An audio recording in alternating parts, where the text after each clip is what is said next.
semua, jumpa lagi bersama dengan saya Dr. Vera Herlina dalam Healthy Lifestyle Business Launch Journal. Pertanyaan saya pada kali ini, bagaimana rekan-rekan, adakah di antara para pembaca Business Launch Journal yang sudah melakukan vaksinasi?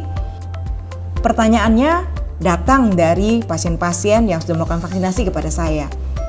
Mereka rata-rata menanyakan, "Dok, apakah kalau saya melakukan vaksinasi COVID-19 setelah itu saya perlu melakukan tes serologi kuantitatif?" Nah, saya akan berusaha menjawab pertanyaan ini. Semoga dapat lebih jelas bagi kita semua. Ketika seseorang melakukan vaksinasi, maka apa yang diharapkan dari vaksinasi itu? Rekan-rekan tidak perlu bingung mengenai vaksinasi dan kekebalan tubuh ini. Pada prinsipnya, apapun vaksinnya dan apapun metode vaksinnya, intinya adalah vaksinasi akan memicu terjadinya respons imun yang membuat tubuh membentuk kekebalan untuk melawan virus. Sehingga dengan demikian seseorang akan memiliki kekebalan terhadap SARS-CoV-2 setelah melakukan vaksinasi COVID-19. Yang jadi pertanyaan adalah, apakah respons yang dihasilkan oleh tubuh saya akan sama dengan orang-orang lain? Jawabannya tentu tidak. Dalam kenyataannya, banyak yang datang kepada saya dan menunjukkan hasil tes yang berbeda. Hasil tes pasca vaksin ada yang nilainya titernya 2, ada yang titernya 8, ada yang titernya 120, ya bahkan ada yang lebih daripada 150. Nah, ini akan sangat berbeda respons daripada tubuh tiap-tiap orang terhadap vaksinasi itu sendiri. Nah, dalam hal ini, untuk mengetahui responsnya, maka kita perlu melakukan apa yang namanya tes serologi kuantitatif. Mengenai masalah apakah ini wajib atau tidak, tentu tidak. Ini dikembalikan kepada setiap orang apabila memang ingin mengetahui nilai kekebalannya, maka itu bisa diketahui melalui titer antibodi. Biasanya akan ditulis reaktif ataupun non-reaktif pada hasil pemeriksaan apabila Anda pergi memeriksakan diri ke laboratorium. Reaktif adalah apabila nilainya lebih daripada 0,8 unit per mililiter. Dan di bawah itu berarti non-reaktif. Rekan-rekan sekalian, tes serologi kuantitatif ini dilakukan dengan mengambil darah melalui vena Anda.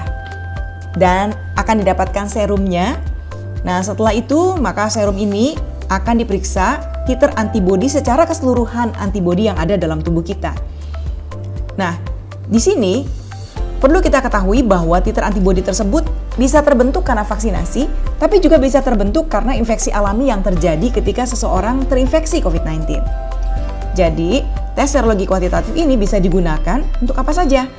Yang pertama, bisa digunakan untuk orang yang melakukan vaksinasi, pasca vaksinasi melihat berapa banyak titer antibodinya sebagai respons kekebalan tubuh yang terbentuk setelah divaksin. Yang kedua, pemeriksaan juga boleh dilakukan oleh penyintas. Orang-orang yang sudah mengalami infeksi COVID-19 bisa mengetahui apakah tubuhnya memang masih memiliki kekebalan terhadap COVID-19 ini. Itu sebabnya, kalau misalkan seseorang masih memiliki kekebalan, maka dia tidak perlu melakukan vaksinasi. Dan sekarang ini, pemerintah menetapkan bahwa 3 bulan setelah terkena infeksi SARS-CoV-2, boleh melakukan vaksinasi. Kenapa? Karena diduga terjadi penurunan kekebalan tubuh.